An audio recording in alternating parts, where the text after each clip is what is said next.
السلام عليكم.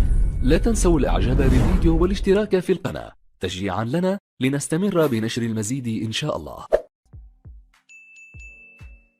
السلام عليكم ورحمة الله وبركاته. أهلا بكم مع موعد مباراة الأهلي القادمة مع القطن الكاميروني في دوري أبطال أفريقيا والقنوات الناقلة، وإليكم تفاصيل هذه المباراة ولكن بعد هذا الفاصل.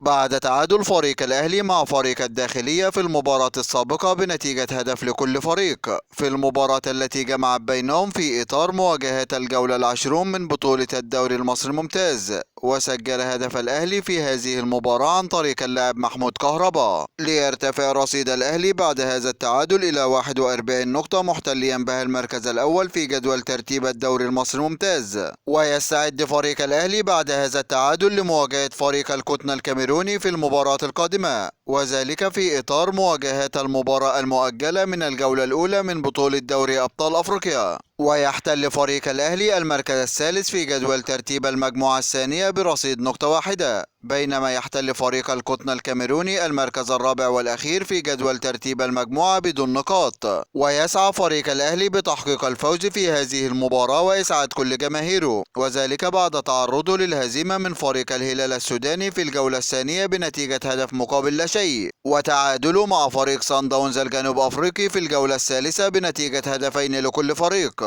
وسوف تنطلق هذه المباراة يوم السبت الموافق 4 مارس 2023 4/3/2023 في تمام الساعة 6 مساء بتوقيت مصر والسودان وليبيا، 7 مساء بتوقيت السعودية وقطر والعراق واليمن وسوريا، 8 مساء بتوقيت الإمارات وعمان، 5 مساء بتوقيت تونس والمغرب والجزائر. وسوف تقام هذه المباراة على ملعب استاد الأهلي السلام، وسوف تنقل هذه المباراة عبر قناة بي إن سبورت.